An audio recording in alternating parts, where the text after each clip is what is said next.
So hello students, welcome to S P smart habit computer schooling system. बेटा आज हम लोग अपना फाउंडेशन 3 जो है, फुल फाउंडेशन जो आप लोगों का हुआ है उससे डिस्कस कर रहे हैं। अभी हमने बॉटनी का पेपर डिस्कस किया, इस वीडियो में हम लोग जोलॉजी का पेपर डिस्कस करेंगे। ठीक है बेटा, तो यहाँ पे देखिए पहला क्वेश्चन क्या पूछा जा रहा है आपसे। In a muscle fibre calcium ion is stored in, कहाँ पे स्टोर होता है बच्चे? तो सार्कोप्लाज्मिक रेटिकुलम में स्टोर होता है। बिल्कुल सही आंसर है, इस तरीके से लिखना है आपने।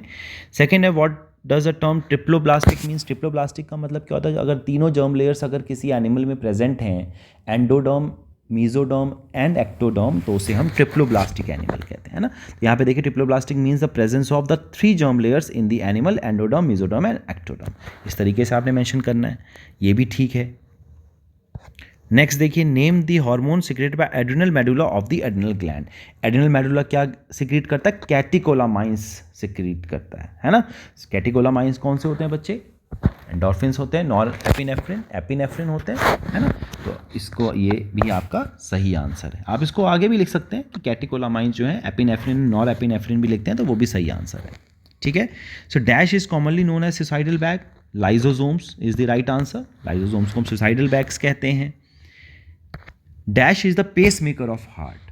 सो SA node, sino arterial node जो होता है उसे हम एसे नोड कहते हैं, क्योंकि जो ऑटोमेसिटी जो होती है, जो रिदमिसिटी जो होती है हार्ट की, जो खुद से कंडक्ट करता है, ऑटोमेटिक कंडक्शन हो रहा है हार्ट के अंदर, तो जो पहला कंडक्शन जो होगा बच्चे, डिपोलराइजेशन, वो कौन करता है? ऐसे नोड करता है ना। साइनो आर्टेरियल नोड करता है ना।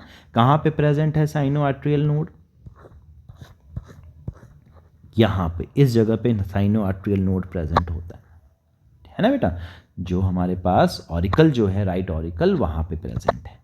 तो ये जो है सबसे पहले यहाँ पर क्या करेगा, है ना, किस तरीके से यहाँ से कंडक्शन करता है ये, लाइक दिस, और यहाँ से जो है किसके पास जाएगा? एवी नोड के पास जाएगा। That's why it is called as the pace maker of the, right. तो नेक्स्ट क्वेश्चन है बच्चा, write a short note on national parks. National park क्या होते हैं? Are the reserved places in which the animal and plants that are going to be extinct in the nearly future are kept. जो इनके extinction होने का खतरा है, endangered है जो एनिमल्स, उनको हम प्रिजर्व करते हैं ना, वेल मैनर्ड वे में। फिर हंटिंग वगैरह जो है, पोचिंग वगैरह स्ट्रिक्टली प्रोहिबिटेड होता है। फिर क्वेश्चन पूछा गया, name some national park of JNK। तो डाशीगाम हो गया, किश्तवाड़ हो गया, है ना, ये सब क्या हैं? आपके नेशनल पार्क हैं JNK के। तो इस तरीके से आप आंसर लिखेंगे और प्रॉपर अंडरलाइन करके इस तरीके से वेल मार्क करके करेंगे तो आपको पूरे नंबर मिलेंगे। Next question, write a short note on amino acids. Amino acids क्या होता है? Are the simplest form of monomer of proteins. Polymer of amino acid is called as proteins. Carbon and oxygen are in the ratio of 2:1। General representation क्या है? यहाँ पे हमारे पास amino group होता है, अमाइनो ग्रुप है। यहाँ पे क्या है हमारे पास? कार्बोक्सिलिक ग्रुप है ना। ये हमारे पास हाइड्रोक्सिल ग्रुप है, और ये क्या है हमारे पास? वेरिएबल ग्रुप है, वेरिएबल ग्रुप है। कैसा स्ट्रक्चर है ये? Substituted methane. Substituted methane, substituted methane क्या होता है? CH4। तो इसमें जो सब्स्टिट्यूशन हो रहा है, इसको हम अमीनो एसिड का स्ट्रक्चर बनेगा। ठीक है। ये 3 स्ट्रक्चर जो हैं, ये 3 चीज़ें जो हैं, carboxylic group, amino group and hydroxyl group, हम हर अमीनो एसिड में होगा। बस ये वाला जो ग्रुप है बच्चे, ये चेंज हो जाता है। That's why it is called as a variable group. ठीक है। फिर इसके बाद आप और मेंशन कर सकते हैं essential amino acid, non essential amino acid, 1-2 example दे सकते हो, है ना। तो ये क्वेश्चन हो गया। नेक्स्ट क्वेश्चन है, how saturated fatty acids are different from unsaturated fatty acid. तो इसमें क्या होता है बच्चे? सिंगल बॉन्ड होता है between carbon and carbon atoms. ये इस तरीके से रिप्रेजेंट कर दो। वेरी गुड, अच्छे से मेहनत की है बच्चे ने। फिर इसके बाद इसके एग्जाम्पल लिख दीजिए। अनसैचुरेटेड के अंदर जो है डबल बॉन्ड होता है ना, उसके एग्जाम्पल्स दे दो। तो इस तरीके से जब आप करते हैं तो आपको पूरे नंबर मिलेंगे। फिर नेक्स्ट क्वेश्चन देखिए क्या दिया जा रहा है, draw level diagram of neuron. तो यहाँ पे देखो डेंड्राइट मेंशन किया है, Nissl granules, nucleus, cell body, cyton, soma, axon hillock, myelin sheath, Schwann cells, notes of Ranvier, axon terminal and synaptic knob. ये सारे पॉइंट्स वो करके, और एक्सॉन ये भी जो है डिफाइन किया। तो इस तरीके से अगर आप नीट एंड क्लीन डायग्राम बनाते हो, वेल लेबल डायग्राम बनाते हो, तो आपको पूरे नंबर मिलेंगे। ठीक है बेटा। तो डायग्राम्स की प्रैक्टिस करनी है आपने, हर चीज़ में, है ना। Give the key feature of zygotene stage. Zygotene stage क्या होता है? जिसमें होमोलोगस पेयरिंग होती है क्रोमोसोम की, राइट। प्रोफेज 1 का फेज है, सेकेंड फेज ऑफ प्रोफेज 1 है ना। लैप्टोटीन, जाइगोटीन, पेकाइटीन, डिप्लोटीन डाइकाइनेसिस होता है, यहाँ पे साइनोप्रीनिमल कॉम्प्लेक्स बनता है। तो इस तरीके से आप इसको डिफाइन कर दो और उसके बाद ये डायग्राम बना दीजिए इस तरीके से, तो बहुत अच्छे नंबर मिलेंगे आपको, है ना। छोटे छोटे से रिप्रेजेंटेशन जो है बहुत इंपॉर्टेंट है बायो के क्वेश्चंस में, इस जब पेपर सॉल्व करते हैं आप, है ना। फिर नेक्स्ट क्वेश्चन देखिए, 3 मार्क्स में डिफरेंशिएट बिटवीन कॉन्ड्रिक्थीज एंड ऑस्टिक्थीज। तो कॉन्ड्रिक्थीज क्या होते हैं? कार्टिलेजिनस फिशेज होते हैं, ऑस्टिक्थीज बोनी फिशेज होती हैं, है ना। तो इनको इस तरीके से डिफरेंशिएट कर दिया। अपोर्कुलम एब्सेंट होता है, इसमें प्रेजेंट होगा। स्विम ब्लैडर्स में एब्सेंट होगा, इसमें प्रेजेंट होगा। प्लेक्वाइड स्केल होगा, इसमें गैनोइड होता है, साइक्लोइड होता है, टीनोइड स्केल्स होते हैं। इस तरीके से एग्जाम्पल मेंशन कर दो। अगर आप इस तरीके से डिफरेंशिएट करते हैं, you will get a full marks. Next question is what is mitochondria. Structure of mitochondria को डिस्क्राइब करना है। तो डबल मेम्ब्रेन ऑर्गेनल है ना। 2 मेम्ब्रेन होता है, inner and outer. Power house of the cell कहते हैं क्योंकि एटीपी के सिंथेसिस हो रहा है इसके अंदर। सेमी ऑटोनोमस होता है क्योंकि इसका खुद के इसके अंदर डीएनए होता है। It is a interdependent organelle है ये। फिर स्ट्रक्चर को इस तरीके से डिफाइन कर दीजिए, इस तरीके से स्ट्रक्चर बता दो, है ना। तो इस तरीके से अगर आप डिफाइन करके प्रॉपर स्ट्रक्चर ड्रॉ कर देते हैं वेल लेबल्ड, तो आपको पूरे नंबर मिलेंगे। ठीक है बेटा। फिर the next question, what is double circulation, explain the automatic rhythmicity working of a human heart.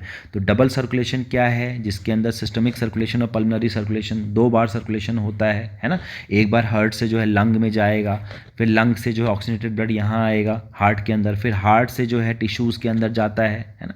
तो इस वजह से एक बार सिस्टम के अंदर सर्कुलेशन होगा और एक बार लंग्स के अंदर होगा। That's why it is called as double circulation. तो बच्चे ने ये अच्छे से डिफाइन किया है ना। लेकिन मैंने यहाँ पे नंबर दिए हैं 2।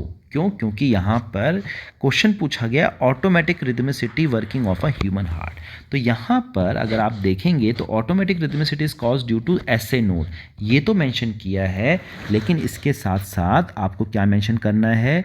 एसए नोड, फिर एवी नोड, फिर इसके बाद bundle of his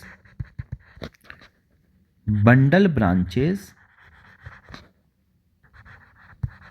and Purkinje fiber। ये 5 चीज़ें जो हैं ये आपको डिफाइन करनी पड़ेंगी। ठीक है। ये जो है all these things are responsible for automatic rhythmicity working of a human heart। तो ये सब जब आप डिफाइन करते हो, ये ठीक है कि SA node is the pace maker of the heart, सबसे मेन रोल इसी का ही है। ठीक है, ये भी मेंशन किया है, इसलिए मैंने 2 मार्क्स दिए हैं। लेकिन अगर आप ये भी मेंशन कर दोगे तो आपको पूरे नंबर मिल जाएंगे। ठीक है, इसका डायग्राम भी मैंने आप लोगों को दिया हुआ है, नोट्स में भी दिया गया है ना, तो इसको अच्छे से इसकी प्रिपरेशन करेंगे। नेक्स्ट क्वेश्चन क्या है? Describe the structure of alimentary canal. तो इस बच्चे ने बहुत अच्छी तरीके से पूरा एलिमेंट्री कैनाल डिफाइन किया है, फिर उसको डिफाइन भी किया गया है ना, क्या होता है, कहाँ पे होता है। तो इस तरीके से मेंशन करेंगे, पूरे नंबर मिलेंगे आपको। फिर describe the role of renin angiotensin in the regulation of kidney function. तो रेनिन एंजियोटेंसिन जो है रास बनाता है, रास सिस्टम बनाता है ना। क्या करता है ये? जब ब्लड प्रेशर क्या हो जाएगा? लो हो जाएगा, है ना। जब ग्लोमेरुलर फिल्ट्रेशन रेट लो हो जाता है, जब NFP net filtration pressure low हो जाएगा, ब्लड प्रेशर लो हो जाएगा, है ना, तब यहाँ पर ये देखिए having low blood pressure, having high blood pressure. तो इस तरीके से जो है इसका रोल आएगा। DCT जो है वो सोडियम के लेवल को चेक करती है, मैकुलर डेंसा चेक करेगा, ये इन्फॉर्मेशन देगा किसको? रेनिन एक्टिवेट हो जाएगा इससे।